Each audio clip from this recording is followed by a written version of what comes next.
Ayaw na kitang maging ama, sabi ng aking anak habang pinipili niya ang mayamang padrasto kapalit ko. Ngunit agad din siyang nagsisi pagkatapos. Hindi ko kailanman inakala na isang pagpupulong na tumagal lamang ng 15 minuto ang magwawasak sa buong buhay ko.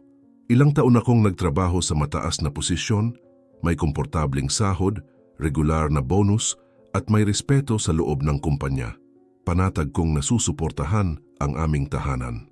Hindi kailangang mag-alala si Marites sa mga bayarin at lumaki si Elira na hindi kailanman naranasang magkulang sa anuman. Ngunit ng araw na iyon, nakaupo sa harap ng 2 direktor na umiiwas tumingin sa aking mga mata, narinig ko ang pangungusap na hanggang ngayon ay umaalingaw-ngaw pa rin sa isip ko. Arsenio, nagbabawas ng gastos ang kumpanya at sa kasamaang palad, aalisin na ang iyong posisyon. Walang naging diskusyon, walang ikalawang pagkakataon.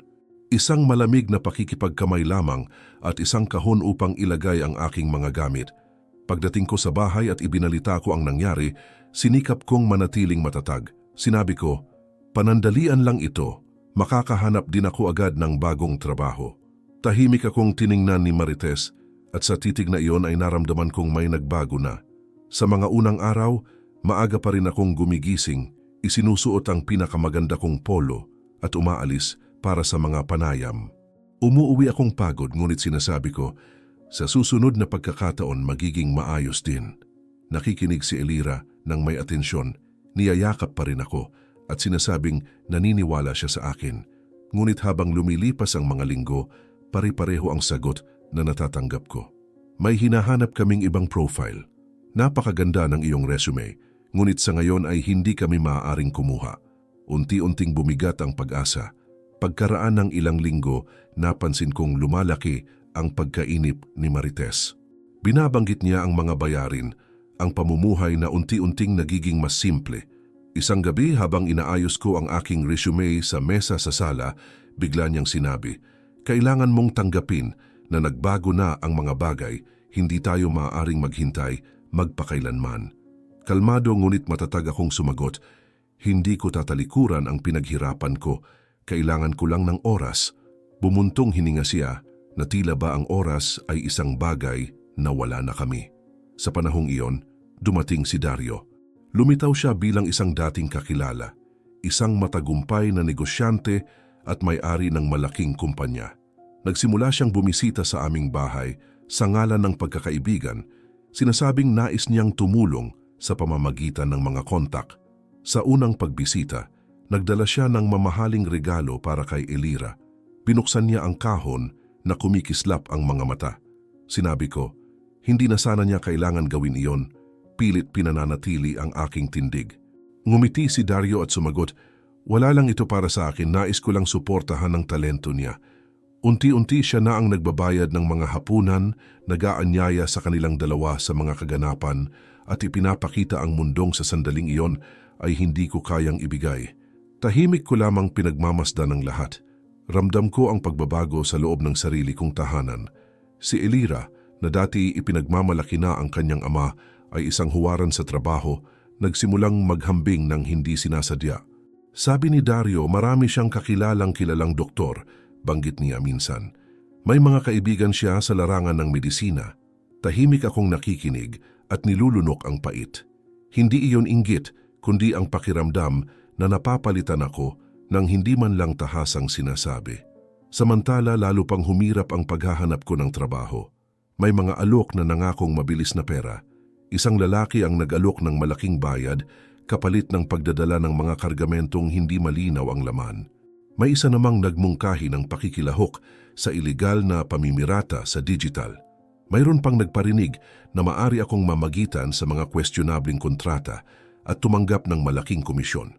Sa lahat ng iyon, iisa ang sagot ko. Hindi ko ilalagay ang pangalan ko sa anumang maaaring ikahiya ng aking anak. May ilan na natawa sa aking paninindigan. Hindi nakakabayad ng bills ang dangal, sabi nila. Ngunit alam kong ang karakter ay may halagang hindi nasusukat. Sa bahay gayunman lalo pang lumamig ang samahan. Mas madalas nang lumalabas si Marites kasama si Dario. Ipinapakita niya ang kumpiyansa, nagsasalita tungkol sa mga pamumuhunan, katatagan at mga plano sa hinaharap. Isang gabi matapos matulog si Elira, umupo si Marites sa harap ko at diretsahang sinabi, "Kailangan ko ng seguridad, Arsenio. Hindi ako maaaring mabuhay sa pag-asa lamang." Tinanong ko kung tinatalikuran na ba niya ang aming pagsasama at sumagot siya, "Pinipili ko ang seguridad. Mas masakit pa ang pangungusap na iyon kaysa sa pagkawala ng trabaho." Pagkaraan ng ilang panahon, opisyal na inihain ang diborsyo. Nilagdaan ko ang mga papeles na parang nilalagdaan ko rin ang sarili kong pagkakatanggal sa pamilya. Bago ako umalis ng bahay dala ang aking mga maleta, sinubukan kong kausapin si Elira. "Anak, hindi nito binabago kung sino ako para sa iyo." Niyakap niya ako, ngunit may pagdududa sa kanyang mga mata. "Gusto ko lang bumalik sa dati ang lahat," sabi niya. Sumagot ako, "Muling itatayo ko ang lahat, makikita mo." Hindi nagtagal, nagpasya si Elira na kumuha ng pagsusulit para sa medisina. Pangarap niya yon noon pa man. Buong kumpiyansang inihayag ni Dario, "Ako ang magbabayad ng bawat sentimo ng matrikula." Ngumiti si Marites ng may ginhawa. Nanatili akong tahimik. Ang pangakong iyon ay parang tatak ng tuluyang pagpapalit sa akin. Nais kong sabihin na tutulong din ako, na anuman ang hirap ay gagawin ko. Ngunit sa sandaling iyon ay wala pa akong kakayahang tuparin iyon. Umalis ako ng bahay, umupa ng simpleng tirahan at nagsimulang muli mula sa wala. Mula sa malayo ay pinagmamasdan ko ang mga litrato sa social media, ang mga elegante nilang hapunan, ang mga regalo, ang bagong rutinang tila hindi na ako kailangan. Sinasabi ko sa sarili kong pansamantala lamang iyon, na mapapatunayan ko pa rin ang aking halaga. Ngunit sa kaibuturan ko, unti-unti kong naunawaan na hindi lamang trabaho o kasal ang nawala sa akin. Malapit ko nang mawala ang pinakamahalagang lugar sa aking buhay. At sa unang pagkakataon, nakaramdam ako ng tunay na takot na baka tingnan ako ng sarili kong anak bilang bahagi na lamang ng nakaraan. Kinabukasan, matapos maging formal ang diborsyo, nagising ako sa isang maliit na apartment na napakatahimik para sa isang taong sanay makarinig ng mga yapak at tawanan sa loob ng bahay. Maaga akong nagising dahil sa nakasanayan, kahit wala naman akong pupuntahan sa oras na iyon. Nagtimpla ako ng kape mag-isa, umupo sa simpleng mesa sa kusina at ilang minutong tumitig sa pader bago maalalang ang aking rutina ngayon ay nakasalalay na lamang sa akin. Araw-araw akong lumalabas upang maghanap ng trabaho, nag-iiwan ng resume, tumatawag sa mga dating kontak, tumatanggap ng mga panayam na madalas ay nagsisimula na may pagdududa sa kanilang mga mata kapag nalalaman nilang natanggal ako sa dating kumpanya. Matatag kong sinasabi, handa akong magsimula muli anumang posisyon pa iyan, ngunit hindi palaging sapat ang mga salitang iyon. Habang inaayos ko muli ang aking buhay, nagsisimula naman si Elira sa kolehiyo ng medisina. Sinusubaybayan ko ang lahat mula sa malayo, sa pamamagitan ng social media. Mga larawan na suot ang bagong puting uniforme, mamahaling libro, at mga komento ng mga kaklase na pumupuri sa kanyang tagumpay. Sa halos bawat larawan, naroon si Dario sa kanyang tabi. May pagmamalaki. Hawak ang mga simbolikong resibo. Ipinagdiriwang ang mga unang mataas na marka. Sa isang post, nabasa ko ang caption na isinulat niya, "Pasasalamat sa mga taong nag-i-invest sa aking kinabukasan." Tumama iyon sa akin na parang isang pampublikong kumpirmasyon na hindi na ako bahagi ng kwentong iyon. Gayunman, huminga ako ng malalim at inulit sa sarili ko. Bata pa siya, nabibighani sa nakikita niya, pero hindi nito binubura kung sino ako. Isang linggo matapos yon, nakatanggap ako ng tawag na nagbago sa takbo ng mga araw ko. Isang mas maliit na kumpanya ang nag-aalok ng mas simpleng posisyon kaysa sa dati kong hawak. May mas mababang sahod, ngunit tiyak at marangal. Pagkababa ko ng telepono, umupo ako sa gilid ng kama at tahimik na nagpasalamat. Hindi iyon ang tuktok, pero iyon ay dignidad. Sa unang araw ko sa trabaho, nakaramdam ako ng pagmamalaki sa sarili ko dahil hindi ako nagpadaig sa mga madaling alok na lumitaw noon. Umuwi akong pagod ngunit buo. Sa unang pagkakataon sa loob ng ilang buwan, nakatulog ako ng hindi dinudurog ng bigat ng kawalan ng katiyakan ng aking dibdib. Nang maging sigurado ang trabaho ko, naglakas loob akong hanapin si Marites. Hindi pag-ibig ang nagtulak sa akin, kundi ang hangaring maibalik ang presensya ko bilang ama. Tumawag ako at sinabi, Hindi ako tumatawag para makipagbalikan. Tumatawag ako dahil kailangan kong ipagpatuloy ang pagiging ama ng anak ko. Sa kabilang linya, malamig ang sagot niya. Maayos na ang buhay niya ngayon. Huwag mong guluhin ang gumagana na. Nagpilit ako. Wala akong gustong guluhin, gusto ko lang maging bahagi. Tinapos niya ang usapan sa pagsasabing na wala mo ang puwang na iyon nang hindi ka na nakapagbigay ng seguridad. Mas umaling-awngaw ang linyang iyon kaysa sa alinmang pagtanggal sa trabaho na naranasan ko. Ilang linggo ang lumipas, dumating si Elira sa apartment ko. Maikli at may distansya ang pagbisita niya. Pumasok siya at tumingin sa paligid na parang sinusukat ang laki ng bago kong realidad. Umupo siya sa upuan at dumiretso sa punto. Naparito ako para ipaalam na aalisin ko ang apelyido mo sa mga dokumento ko at ilalagay ang kay Dario. Ilang segundo akong natahimik, sinusubukang unawain kung tama ang narinig ko. Tinanong ko, alam mo ba kung ano ang ibig sabihin niyan? Sumagot siya, ibig sabihin kung sino ang sumusuporta sa buhay ko ngayon ay siya. Nilunok ko ang bigat at matatag kong sinabi, ang pagiging ama ay hindi posisyong pinapalitan kapag may dumating na mas maraming pera. Sumagot siya, hindi ito tungkol sa pera, tungkol ito sa kung sino ang naroon. Tiningnan ko siya ng diretso at sinabi, hindi ako kailanman nawalan lang ako ng trabaho. Ngunit buo na ang pasya niya, tumayo siya at nagtapos, gusto ko ng katatagan at kaya niya akong bigyan yon. Pagkaalis niya, matagal akong nanatiling nakaupo. Makalipas ang ilang araw, nalaman kong naisa katuparan niya ang pagbabago. Hindi ako direktang inabisuhan. Natuklasan ko sa isang larawang inilathala sa social media. Nakatayo siya sa tabi ni Marites at Dario. Nakangiti, may caption na nagsasalita tungkol sa bagong pamilya at bagong simula. Ilang ulit kong tinitigan ang larawan, naghahanap ng kahit kaunting pag-aalinlangan sa kanyang mukha, ngunit puro pananabik ang nakita ko. Ang hindi alam ng iba ay ilang buwan bago iyon, nang sabihin ni Dario na hindi na niya kayang bayaran ang matrikula dahil sa di umano'y alitan sa rektor ng universidad, tumawag sa akin si Marites na desperado. Sinabi niya sa telepono, hindi na niya sasagutin ang mga bayarin, maari ka bang tumulong? Huminga ako ng malalim at sumagot, tutulong ako, pero hindi maaring malaman ni Elira, ayokong lumikha ng sigalot. Mula noon, tahimik kong binabayaran ang bahagi ng matrikula, inaayos ang budget ko, binabawasan ang personal na gastusin para matiyak na hindi mapuputol ang pangarap niya. Ginawa ko iyon dahil naniniwala ako na hindi iniiwan ng ama ang pangarap ng anak kahit pa siya ang maiwanan. Ngunit nang makita ko ang larawang iyon, nang maunawaan kong opisyal na akong nabura sa buhay niya, may bahagi sa loob ko na nabasag. Hindi iyon galit, iyon ay hangganan. Kinuha ko ang telepono at tumawag sa universidad. Ipinaalam ko na hindi ko na ipagpapatuloy ang mga susunod na bayad. Ibinaba ko ang tawag na nanginginig ang mga kamay, ngunit malinaw ang isip na kailangan kong igalang ang pasyang siya mismo ang gumawa. Kung hindi na ako bahagi ng pamilya niya, hindi ko maaaring ipagpatuloy ang tahimik na pagsuporta sa isang bagay na iniuugnay niya sa ibang lalaki. Nang gabing iyon, umupo ako sa parehong upuan kung saan niya inanunsyo ang pagbabago ng apelyido at matagal na tumitig sa kisame. Mahina akong nagsalita kahit mag-isa. Palagi kong ginusto na ipagmalaki mo ako, pero hindi ko iyon maaaring ipilit. Walang sigawan, walang iskandalo. Tanging ang tahimik at masakit na pasya na itigil ang pagbabayad at tanggapin na sa sandaling iyon, opisyal na akong wala sa buhay ng sarili kong anak.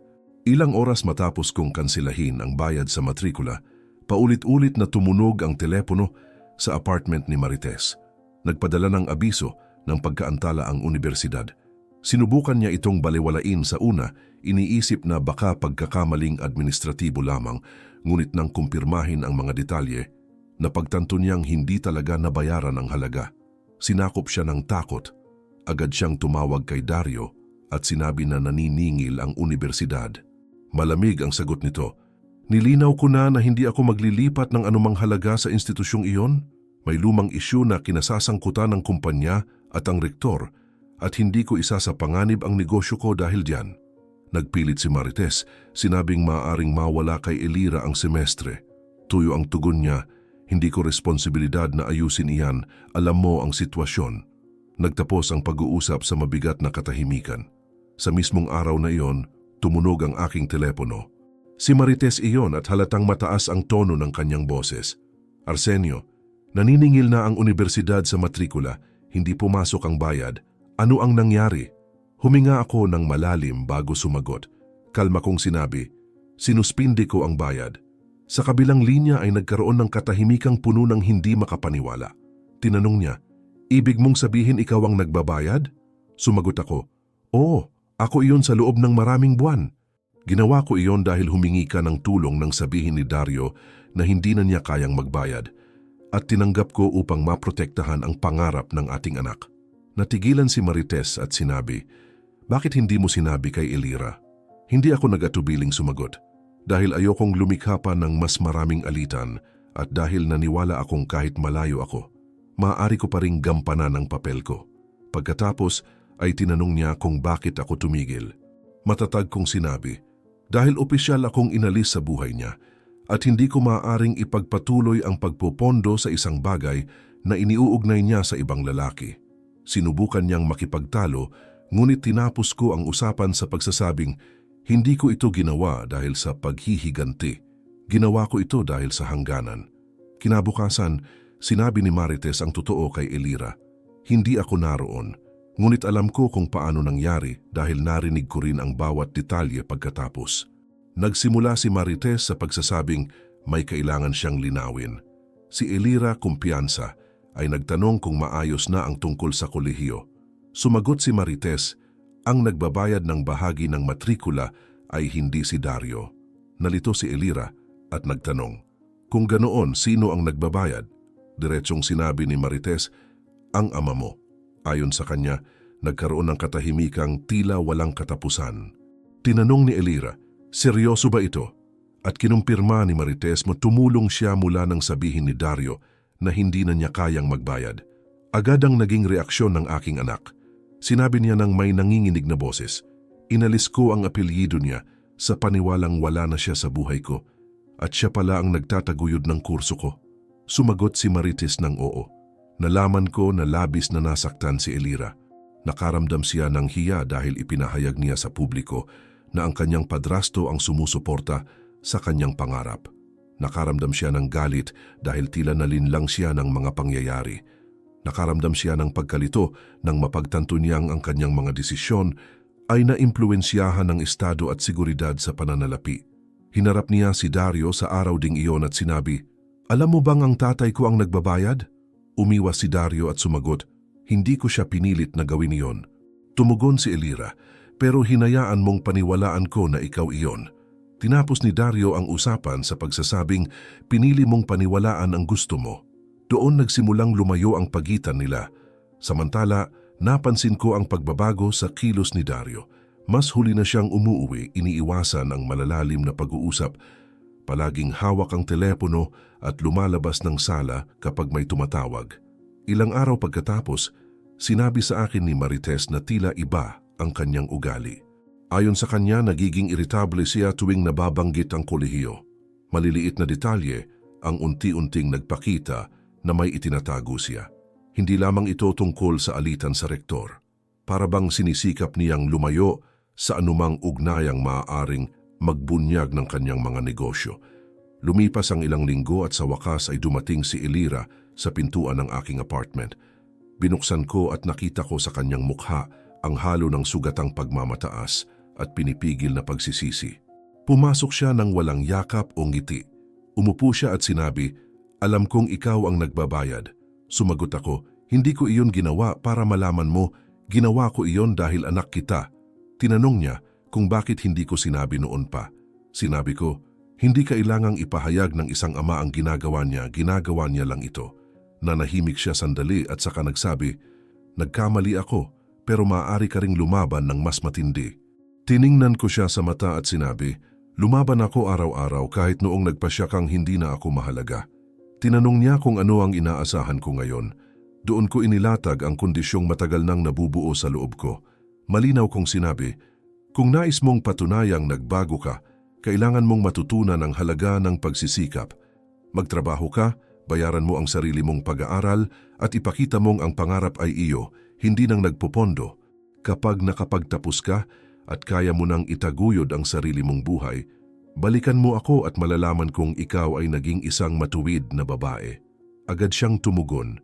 Gusto mong maghirap ako para patunayan ang isang bagay. Hindi ko tinaasa ng boses at sinabi ko, gusto kong lumago ka upang maunawaan kung ano talaga ang mahalaga. Tumayo siya mula sa upuan na may namumuong luha sa mga mata, ngunit may galit pa rin. Bago lumabas ay sinabi niya, akala ko iba ka. Sumagot lamang ako pa rin ang dati. Ikaw ang kailangang magpasya kung sino ang nais mong maging. Isinara niya ang pinto ng may katamtamang lakas, hindi dahil sa karahasan, kundi dahil sa pagkadismaya. Nanatili akong nakatayo ng ilang minuto matapos siyang umalis. Alam kong hindi madali ang desisyong iyon, para sa kanya man o para sa akin. Hindi ko siya nais parusahan, nais ko lamang na maunawaan niya ang bigat ng mga pinili. Samantala lalo pang naging malayo si Dario at nagsimulang mapansin ni Marites na maaring tumaya siya sa isang katatagang hindi ganoon katibay gaya ng inaakala. Ngunit sa sandaling iyon, ang tanging nakikita ko ay ang aking anak na lumalabas ng aking bahay na may galit sa mga mata at malinaw na kaguluhan sa puso. Pagkaalis ni Elira sa aking bahay ng hapon na yon, nagsimulang dumaan ang mga buwan na may ibang bigat. Nalaman ko sa pamamagitan ng hindi tuwirang komento at maliliit na pag-uusap na umabot pa rin sa akin na nagsimula siyang magtrabaho ng part-time upang mapanatili ang pag-aaral. Hindi iyon romantikong pagpili, kundi pangangailangan. Gumigising siya bago sumikat ang araw, sumasakay sa siksikang transportasyon, nagtatrabaho ng ilang oras sa simpleng trabaho at saka dumidiretso sa universidad. Sa gabi, umuuwi siyang pagod, sinusubukang mag-aral habang kumikirot ang mga mata sa antok. Sa isang maikling tawag makalipas ang ilang linggo, sinabi lamang niya, hindi ko alam na ganito kahirap. Sumagot ako, lahat ng may halaga ay nangangailangan ng pagsisikap. Hindi siya nakipagtalo, ngunit hindi rin siya tuluyang nagbukas ng damdamin. Samantala, ginawang opisyal ni Marites at Dario ang kanilang kasal. Tahimik ang seremonya, ngunit napapaligiran ng karangyaan. Kumalat sa mga social media ang mga larawan ng malalaking ngiti at mga pangakong puno ng katiyakan para sa hinaharap. Tiningnan ko ang mga larawang iyon ng walang komento. Wala akong naramdamang inggit, kundi distansya. Alam kong ang kasal na iyon ay hindi lamang pagsasama ng damdamin, kundi isang pampublikong pahayag na inilalagay nila ang lahat sa estilong pamumuhay na iyon. Kasabay nito nagsimulang kumalat ang mga bulong-bulungan tungkol sa kumpanya ni Dario. Mga tahimik na usapan, maiikling artikulo na tumutukoy sa mga hindi tugmang tala sa pananalapi at mga tanong hinggil sa malalabong kontrata. Sa simula, mistulang karaniwang espekulasyon lamang iyon sa mundo ng negosyo. Ngunit nagsimulang lumitaw ang pangalan ng rektor ng universidad sa maiikling panayam. Palaging mahinahon, ngunit matatag ang tindig. Sinasabi niya, may mga impormasyong kailangang siyasatin ng may pananagutan. Ang dati umanong alitang iyon na laging ginagamit ni Dario bilang dahilan kung bakit hindi niya mabayaran ang pag-aaral ni Elira ay unti-unting nagmukhang hindi personal kundi estratehiko. Sa paglipas ng panahon, naging malinaw na ilang buwan nang nagtitipon ng ebidensya ang rektor. Nanatili siyang may distansya sa publiko dahil nakatanggap siya ng mga banayad na banta upang huwag magsalita. Sa isang press conference, idineklara niya, hindi ito simpleng tunggalian sa negosyo, ito ay usapin ng integridad ng institusyon. Nakuha nito ang atensyon ng media, lalong tumindi ang mga investigasyon, sinimulang suriin ang mga dokumento, isa-isang kinwestiyon ang mga kontrata. Ngayon isang mabilis na sandali ng pahinga upang maipagpatuloy namin ang pagbabahagi ng ganitong mga kwentong nagbibigay inspirasyon ng libre. Hinihiling naming pag-isipan ninyong magbigay ng inyong like at mag-subscribe sa channel. Ibahagi rin kung anong oras ninyo pinapanood ang kwentong ito. Maraming salamat at ipagpatuloy natin ang kwento. Sa bahay, ayon sa nalaman ko kalaunan, biglang nagbago ang samahan ni Marites at Dario. Lalo siyang naging sarado, sumasagot ng mga tawag sa ibang silid at nagkukulong ng matagal sa opisina. Sinimulan siyang harapin ni Marites. Sa isa sa kanilang pagtatalo, sinabi niya, kailangan kong malaman kung may bagay bang maaaring makasama sa atin. Sumagot si Dario nang may inis, Sobra ka lang mag-isip, ingay lang iyan ng mga kakumpetensya. Ngunit hindi nabawasan ang tensyon. Si Elira, na abala na sa trabaho at pag-aaral, ay nagsimulang makaramdam na may mali. Sa pakikipag-usap niya sa kanyang ina, nagtanong siya, bakit parang iba siya ngayon? Sinubukan ni Marites na pakalmahin siya at sinabing, mga problema lang sa negosyo. Ngunit lantad ang pangamba sa kanyang mga mata. Isang gabi na tila karaniwan, biglang nagbago ang lahat. Dumating ang mga ahente sa kumpanya ni Dario na may dalang mga warrant para sa paghahalughog. Kinuha ang mga dokumento, isinamsam ang mga computer at sinuri ang mga file. Mabilis na kumalat ang mga imahe sa telebisyon at sa social media. Ang pangalan ni Dario ay iniugnay sa investigasyon ng money laundering. Muling lumitaw ang rektor sa isang pahayag sa publiko at sinabing, naipasa na ang mga ebidensya sa mga kinauukulang autoridad. Doon nagsimulang maunawaan ni Marites ang bigat ng sitwasyon. Natuklasan na sa isang yugto ay lumagda siya sa mga dokumento at nakilahok sa mga transaksyong pinansyal sa kahilingan ni Dario. Noong una, inakala niyang tumutulong lamang siya sa pamamahala ng kumpanya. Ngunit sa pagdaan ng panahon, napansin niya ang mga hindi pagkakatugma. Gayunpaman, nagpatuloy pa rin siya. Kinukumbinsi ang sarili na maaayos din ang lahat sa loob ng organisasyon. Nang tanungin niya si Dario, sumagot ito, bahagi ka na nito ngayon, wala nang atrasan. Ang mga salitang iyon ay umalingaw-ngaw na parang hatol. Nalalaman ni Elira ang lahat sa pamamagitan ng media. Nasa pagitan siya ng oras sa trabaho nang makita ang mga headline. Nag-uusap ang mga kasamahan, tumitingin sa kanya ng may halong kuryosidad at paghusga. Para bang nawala ang lupa sa ilalim ng kanyang mga paa. Agad niyang tinawagan ang kanyang ina. Mama, totoo ba ito? Nanginginig ang boses ni Marites nang sumagot siya. Lumala ang mga bagay. Nagtanong si Elira, alam mo ba? At dumating ang sagot na may pag-aalinlangan. Hindi ko alam ang lahat, pero alam kong may mali. Mas mabigat ang sumunod na katahimikan kaysa sa anumang paratang. Nang gabing iyon din, pumunta ang mga ahente sa bahay na tinitirhan ni Marites at Dario. Walang labis na iskandalo, ngunit may formal na pagdadala sa kanila. Sinubukan ni Dario na panatilihin ang kanyang tindig at sinabing, isa itong hindi pagkakaunawaan na lilinawin. Si Marites, halatang wasak, ay bumulong. Hindi ko ginustong umabot ito sa ganito. Dinala silang dalawa para magbigay ng pahayag na kalaunan ay nauwi sa preventive detention. Tahimik kong pinanood ang balita, nakaupo sa sala ng aking apartment.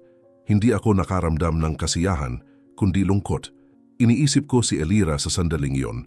Dala ang bigat ng pagpapalit sa kanyang ama sa isang taong ngayon ay nakikita sa telebisyon na may posas. Ilang sandali pa, nag-vibrate ang aking telepono. Siya iyon. Sinagot ko at narinig ang kanyang basag na tinig. Sinira ko ang lahat. Kalmado akong sumagot. Gumawa ka ng mga desisyon. Ngayon kailangan mong matuto mula rito. Hindi siya nakipagtalo. Malalim lamang ang kanyang paghinga sa kabilang linya. Ang imaheng tumatak sa aking isipan ay ang huling eksenang ipinalabas sa telebisyon. Si Dario na sumasakay sa opisyal na sasakyan. Seryoso ang mukha. At si Marites na sumusunod, nakayuko. Ang kastilyo ng katatagan na tila napakatibay ay gumuho sa harap ng lahat. At sa gitna ng tagpong iyon, nagsimulang maunawaan ng aking anak na ang pera ay hindi katumbas ng karakter at ang mga desisyong batay sa panlabas na anyo ay maaaring magdulot ng mas mabigat na kapalit kaysa sa inaakala. Kinabukasan matapos ang mga pag-aresto, napakalungkot at napakabakante ng bahay na tinitirhan ni Elira. Na-freeze ang mga account, kinansela ang mga card at isinailalim sa investigasyon ang mga ari-arian. Ang komportabling buhay na tila sigurado ay naglaho sa loob lamang ng ilang oras. Ikinuwento niya sa akin kalaunan na binuksan niya ang refrigerator at napansin na maging ang mga simpleng bagay ay tila nagbago, na parang sumabay na wala ang pakiramdam ng seguridad kasama ng karangyaan. Nagpadala ang universidad ng bagong abiso na kung hindi maayos ang pinansyal na obligasyon, masususpinde ang kanyang enrollment. Wala siyang pagpipilian. Kinailangan niyang pansamantalang ihinto ang kurso. Ang pangarap niyang maging doktor, na dati tila suportado ng walang limitasyong pondo, ay ngayon nakasalalay na lamang sa kanya. Mula sa malayo ay pinagmamasdan ko ang lahat. Hindi ako nang himasok, hindi ako tumawag upang agad mag-alok ng tulong. Alam kong iyon ang realidad na matagal kong kinatatakutang harapin niya ng biglaan. Ilang araw akong hindi nakatanggap ng tawag. Hanggang isang tahimik na hapon, tumunog ang aking telepono. Si Elira iyon. Sinagot ko at narinig ang isang boses na iba sa nakasanayan ko. Wala ang pagmamataas, wala ang mga paliwanag. Sinabi lamang niya, "Papa, kailangan kitang makausap." Iba ang tunog ng salitang papa. Mas may kamalayan.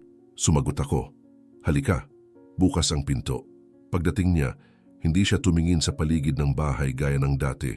Umupo siya sa harap ko nang may pagpapakumbaba. Pagod ang kanyang mga mata, ngunit matatag. Nagsimula siyang magsalita. Wala na akong anuman sa mga inakala kong mayroon ako. Tahimik ko siyang pinakinggan. Nagpatuloy siya. Akala ko ang katatagan ay pera, at ngayon nakikita kong wala pala akong naintindihan. Kalmado akong sumagot. Ang tunay na katatagan ay karakter, iyon ang bagay na hindi maaaring i-freeze o kumpiskahin ni Numan.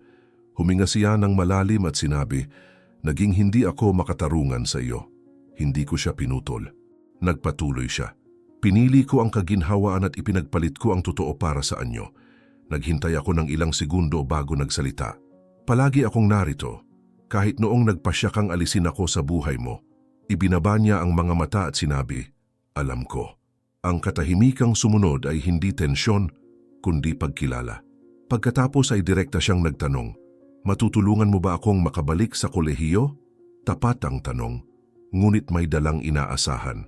Alam kong iyon ang pinakamasilang sandali. Sumagot ako ng matatag ngunit hindi marahas, "Maaari kitang suportahan bilang ama, pero hindi ko babayaran ang pag-aaral mo." Itinaas niya ang tingin, nagulat ngunit hindi tulad ng dati na may galit.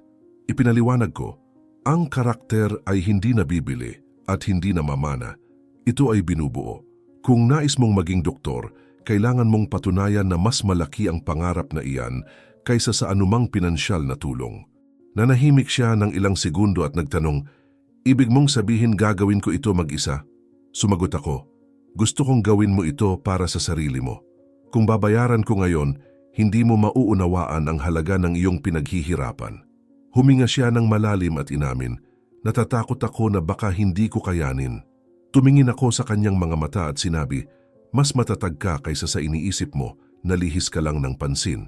Walang dramatikong yakap o ingranding pangako ng araw na iyon. May tahimik na kasunduan. Nagpasya siyang magtrabaho ng buong oras. Tinanggap niya ang isang permanenteng trabaho na mas mabigat ang responsibilidad kaysa sa dati. Mas maaga siyang gumigising, mas gabi umuuwi, inaayos ang bawat sentimo ng sahod upang makaipon at maipagpatuloy ang bayarin. Sinusubaybayan ko siya mula sa malayo. Minsan nakakatanggap ng maiikling mensahe tulad ng "mahirap ngayon" o "pagod ako pero hindi ako susuko." Palagi akong sumasagot sa parehong paraan, "Magpatuloy ka."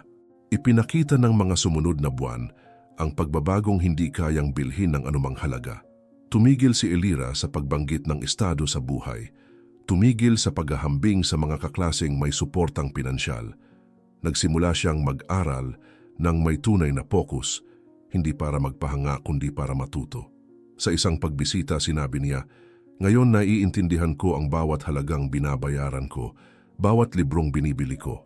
Sumagot ako, "Kapag pinaghirapan mo ang ibinabayad, mas nirerespeto mo ang natatanggap mo." Inayos niya ang pananalapi, gumawa ng detalyadong kalkulasyon, nakipag-ayos sa universidad tungkol sa mga palugit at unti-unti naibalik ang kanyang rehistro. Nang araw na opisyal siyang bumalik sa klase, nagpadala siya ng simpleng mensahe, "Nagawa ko." Hindi siya humingi ng palakpak o dagdag na tulong. Ibinahagi lamang ang tagumpay.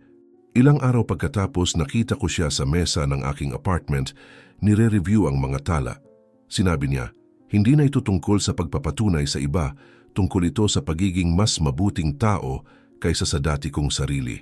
Sumagot ako, "Iyan ang tamang simula."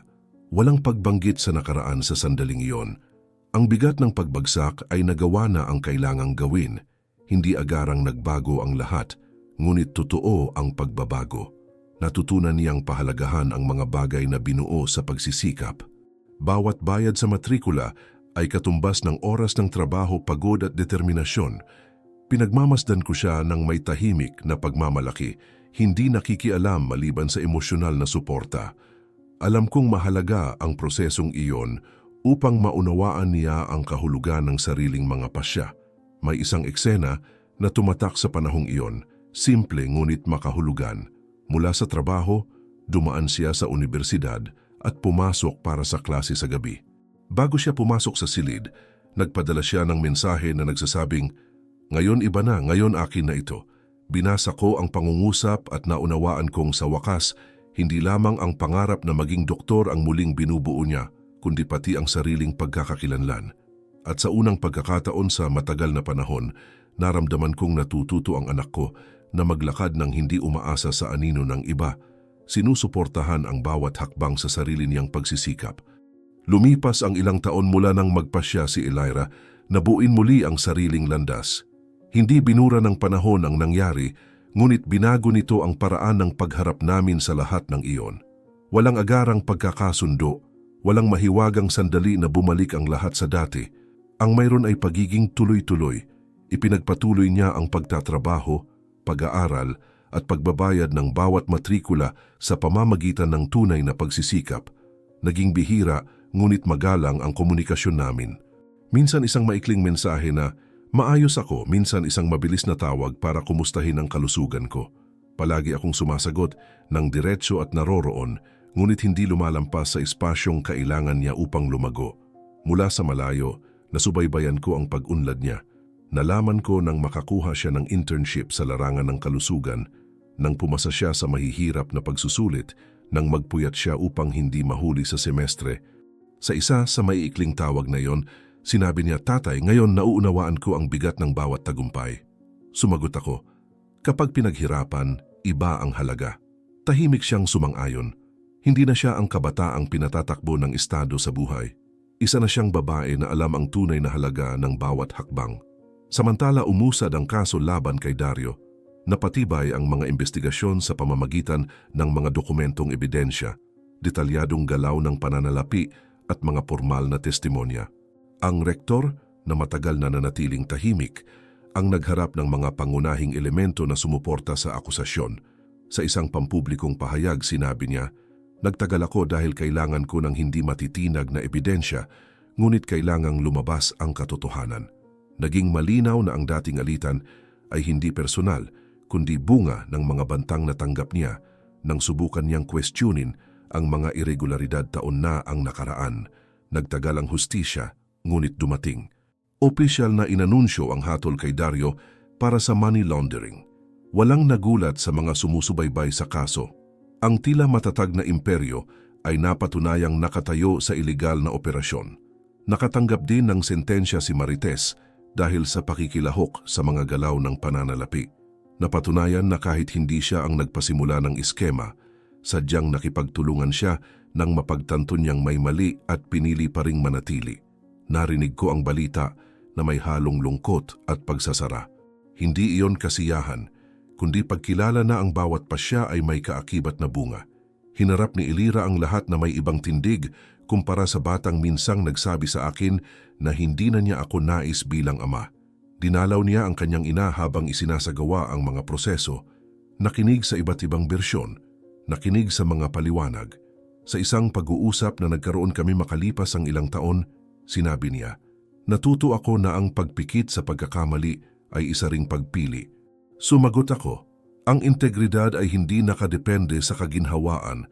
Ito ay nananatiling pareho sa anumang sitwasyon." Hindi kami nag-usap ng may galit, nag-usap kami bilang dalawang taong nasubok na ng buhay. Sa panahong iyon, maraming beses kong tinanong ang sarili ko kung naging masyado ba akong mahigpit nang magpasya akong huwag nang bayaran ng kanyang pag-aaral. May mga gabing nakatitig ako sa kisame ng aking apartment, iniisip kung mas madali bang buksan na lamang ang pitaka at tapusin ang lahat ng problema. Sa isa sa mga tahimik na pagninilay na iyon, sinabi ko sa sarili ko, "Ginawa mo ang pinaniwalaan mong tama." Ang pagdududa ay laging kasama ng mahihirap na desisyon, ngunit palagi akong bumabalik sa iisang punto. Ang integridad ang tanging pamana na tunay kong maiiwan sa aking anak. Wala kaming malalaking eksena ng dramatikong pagbabalikan.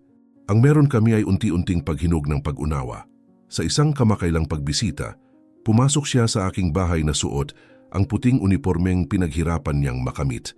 Umupo siya sa mesa at sinabi, "Mahaba pa ang lalakbayin ko, pero ngayon alam kong ito ang landas ko." Tumingin ako sa kanyang mga mata at sumagot, "Iyan naman talaga ang nais ko mula pa noon." Hindi siya humingi ng tawad ng may drama at hindi ako humiling ng formal na paghingi ng paumanhin. Ang namagitan sa amin ay pag-unawa. Tinuruan din ako ng panahon. Natutunan kong ang pag-ibig ay hindi paghadlang sa pagbagsak, kundi pagpayag na matutong bumangon.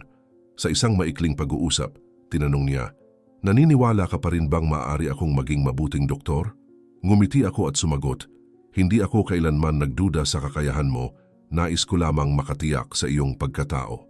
Tumango siya, tila ngayon lamang lubos na naunawaan ang kahulugan ng sagot na iyon. Ngayon kapag iniisip ko ang lahat ng nangyari, hindi ko lamang nakikita ang pagkawala ng trabaho, ang paghihiwalay o ang pagpapalit ng aking pangalan. Nakikita ko ang isang paglalakbay ng pagkatuto. Nakikita ko ang isang dalagang kinailangang harapin ang sariling mga pagpili upang maunawaan kung sino talaga ang nais niyang maging. Nakikita ko ang isang ina na tumaya sa katatagan nang hindi na pagtatanto ang kapalit. Nakikita ko ang isang negosyanteng nagtayo ng kayamanan sa marurupok na pundasyon. At nakikita ko ang aking sarili, matatag sa iisang bagay na hindi ko kailanman ipinagpalit. Hindi ko alam kung kailan eksaktong kakatok si Elira sa aking pintuan na ganap ng nakapagtapos, ganap ng nakatayo sa sarili niyang pagsisikap, handang buuing muli ang aming ugnayan ng walang pagmamataas at walang ilusyon. Ngunit may tiwala akong darating ang araw na iyon. At kapag dumating ito, hindi ito magiging tungkol sa pera ni kung sino ang nagpondo ng alin. Ito ay magiging tungkol sa 2 taong natutong tanggapin ang sariling pagkakamali at piniling lumago mula rito. Sapagkat kung minsan ang tunay na pag-ibig ay hindi ang pagprotekta laban sa pagbagsak, kundi ang pagkakaroon ng tapang na hayaang matutong bumangon. Salamat sa pag-abot hanggang dito. Naghanda kami ng isa pang espesyal na kwento para sa iyo na makikita mo ngayon sa iyong screen. Kailangan mo lamang itong pindutin upang mapanood. Sa mundong napakaraming sakit ang dumaraan ng tahimik, pinili mong makinig hanggang sa huli. Kung nakaantig sa iyo ang kwentong ito, mag-subscribe ka. Malaki ang naitutulong nito upang maipagpatuloy namin ang pagdadala ng mga tunay na salaysay na nararapat ikwento. Isulat sa mga komento kung saan ka nanunood at kung maaari, ibahagi ito. Maaring tila maliit na bagay, ngunit ang pagpapalaganap ng isang kwento ng pagbangon ay pagpapalaganap din ng pag-asa.